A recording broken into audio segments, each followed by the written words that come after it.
What's up guys, Tony Bonvecchio at the Strength House in Worcester, Mass. I'm going to talk to you today about 3 ways to improve your push-ups if you're having trouble doing them from the floor. Now what we see a lot of people do is they default to kneeling push-ups where their knees are on the floor and then they try to do a push-up. We just don't love that variation because it doesn't teach you some really important things about the push-up. So here are 3 alternatives to that. The first of which is elevating your hands on a bar in a power rack. Now you can certainly elevate your hands on a bench or a box, but we like to do it in the power rack because you've got all these options and you can change the height and lower the bar as you get stronger. So for this, you simply set up a bar in a typical squat rack, and I'm just gonna place my hands normal push-up width, get up on my toes, and then lower myself down to the bar, aiming to hit my lower chest on the bar. So what a lot of people will end up doing here is they'll aim kind of too high up for their collarbone.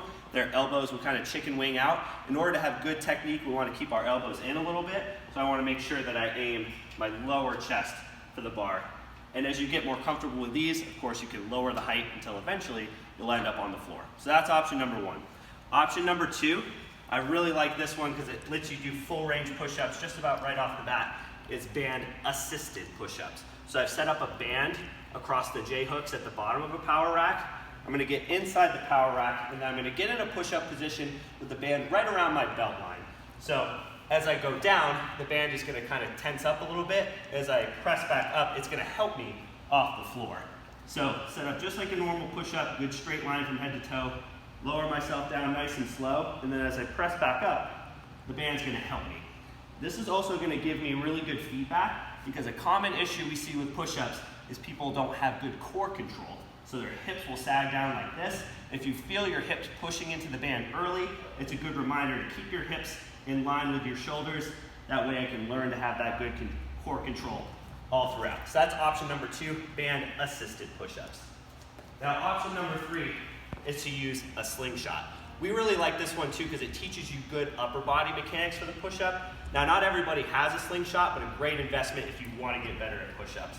What the slingshot does is wear it just above your elbows, and similar to the band, it's going to help you on the way up, but as you can see, the slingshot is pulling my arms in. So as I go down for the push-up, I have to try to spread the slingshot apart, which teaches me to use my upper back for the push-up. A lot of people don't realize that your upper back should be really involved during the push-up, and the slingshot helps a lot. So I set up for a push-up, and as I go down, my intention is to try to move my hands apart, but they're on the floor so they won't. It's just gonna stretch the material out. So I'm pulling the slingshot apart. As I press back up, it's gonna help me a little bit. And as I do this, I can really feel my upper back muscles helping guide me down during the push-up. So we really like the slingshot as well. So those are your 3 options: a hands elevated push-up, a band assisted push-up, and a slingshot push-up. So give those 3 things a try if you're having a little trouble with your push-ups off the floor.